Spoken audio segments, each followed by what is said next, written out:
Hello, hello, hello, good people. I am Dr. Hollie. Why are you looking at me like that? Sorry. I am Dr. Hollie Kelly. This is Dr. Kelly's Perspective, and Ira has once again joined us. Okay, so I got in a couple of questions actually yesterday, and I'm going to bring one of them to Ira because they specifically asked Ira to answer this. An impromptu question? No. The question was, okay, so this couple has decided to divorce. So the question is not should we divorce, nothing like that. The decision they're asking, how can they keep it amicable? What do they need to do so that they do not shred each other in the meantime? Hey Shima, hey Mel. Yeah, so the decision has been made. What are your thoughts on it? That's just an open-ended question. I mean, there weren't a lot of details. You can't. It depends on the two people. You know, what got you to this point. I understand irreconcilable differences, but if you're battling over something, I think you have to be able to, you sit down and as two mature adults and come to a basic understanding is this is what we have, this is how we're going to separate it or whatever. If you can't come to an agreement, then you're going to need lawyers, and when you hire lawyers, believe me, they're going to win. You're not going to win. It's an impossibility. Oh. So you have to be rational. Okay, well Shima can't hear us, so we have to speak up.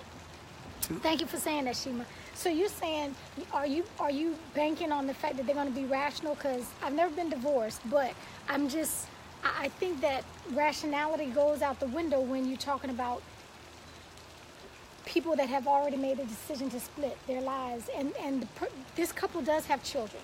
So I think, okay, what other?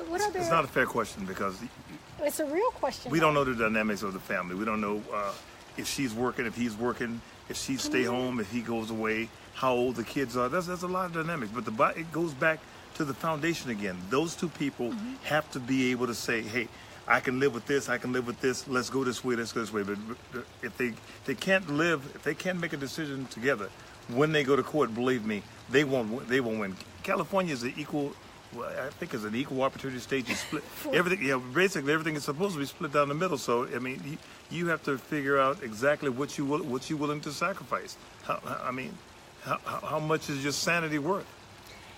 Okay, that's a good question. I also happen to think that, okay, good, they can hear now.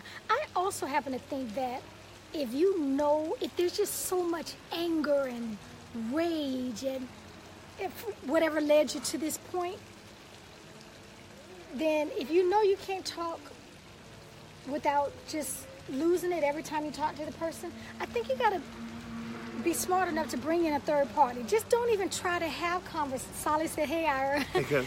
I don't even think you need to try to have conversations because it's a mediator. You need a mediator. You need a mediator. Sometimes you just need a mediator. But that's what I was saying. Those two people have to say, if we're going to do this and we want to do this in fairness, we have to have an objective person here that's going to be here, that's not going to take my side, that's not going to, non-objective. Person that's not going to take my side, not a person that's not going to take your side. But it still goes back to two people. Let's just say if me and you, if we decide to get a divorce, as much as I would hate something like that, I'm smart enough to know that, well, you know what? If I go to court, I'm not going to win. Yeah, so I'm hopefully that we can come to a conclusion of something that I can live with and that you can live with. Because when you go to court, you lose everything because you're paying these attorneys hundreds and hundreds of thousands of dollars to get pennies. And that's foolish. I agree with that. I'm going to throw in as well because I've seen divorce and I've seen some of it work well and I've seen some of it just be just like war. And so I think the determination has to be made, especially if children are involved, that we will absolutely do what is best for the kids. And I know people say that all the time and then things just get horrible when it comes to the divorce and, I don't understand that. What do you mean best for the kids? When two people best divorce, for the kids? Well, best for the kids are two people staying together. Well, not necessarily. Well, no, well, I'm saying best for the. When you say best for the kids, we let's agree not to use our kids as pawns. That's the part I'm talking about. That's okay. Yeah, that's what I mean for what is best for the kids, because everybody's not. Everybody don't need to stay together. If you thumping on me and I'm thumping on you, and it's just a volatile, raggedy relationship. I haven't hit you in a long time. Okay, well, thank you. Thank you. I just think so. It's not that everybody needs to stay together, but if we are not going, I'm not going to turn my kids against him. Everybody forgets about the kids. You're right, Brian. So right, agree not to use the kids as pawns, but like I said, we don't know the dynamics of each one of these divorces. We don't know what that person that asked that question, they know the type of person that their spouse is. Well, I can know this, that when your parents got divorced, she didn't turn you against your dad. So they made up in their mind, as difficult a situation as that was, it can be done. I think it can be done because I've seen it. And for those that use the kids in the meanwhile, they talk a good game about, I'm not going to take my kids through this, but they use the kids. Our family dynamics was totally different than we had. We had a village of family there all the time. If my mother, if she had to just struggle by herself with no one there, she probably would have said, "Your father calls this. Your father calls this." But she didn't, because we had family. Okay. We had family on both sides. Okay, so I get that now. That came to the forefront, and we were able to lean on each other, and that's the support group, and hopefully a friend don't always tell you what's good, what you want to hear. They tell you what you need to hear, and we should accept that. Yeah, Brian is saying that sometimes we'll spend more money on a vacation than we will investing in our marriages, and sometimes we do that. You know what, you said something that's key. Yeah. I think it's key though. When you have a support group around you, a village of support to help you get through that. You can get through anything. You can get through anything. You really, and when I mean anything. I mean, to me, one of the strongest women I've ever met in my life was my mom, because my mom basically raised at eight of us, never accepting any type of government assistance, but we received a lot of family assistance from our family. Yes. And even to the same day, the same people are still in our lives. I mean, that's what I'm talking about right there.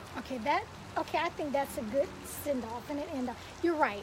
We can get through anything if we are surrounded by people who love us. And love doesn't always mean, like you said, telling you what you want to hear. And Gary, you right. Okay, that's not always love. That's not a friend. That's a fool that's acting with you. So, girl, I can't believe you letting him do that. A dude, she's gonna take you for everything. Yeah. Well, everything is between the two of you, and you have to be two rational people to make things happen, to make it right. That's good. That's good. Good job. Good job, Dr. Kelly. And I love golf. Okay. Kenny loves golf. This wasn't the perspective. You blindsided me. That's not right. Okay, but you do well with that. No, I don't like being blindsided. Okay, we won't blindside the brother anymore. Okay. Okay. Listen, I think let's put more energy and money and time on the front end to prevent a divorce, if at all possible. Let's prevent the divorce. Then we don't have to worry about all on the back end. Hey, golf. It makes you smile. For the majority, if it has come down to that part, you got to surround yourself with people who will help you get through it and remind you not to use the kids. I want to be like Joel Osteen. God is good. Talk about all the happy stuff. Okay, well, life ain't always happy, Ira. Yes, it is. Okay, we'll figure this out. I don't think life is always happy. No, it's not. No, it's not. Okay, but God is still good. Sadness comes for a moment. Just for a moment. Okay, I'll take that. Can't dwell on it. Brother Keller, I'll take that.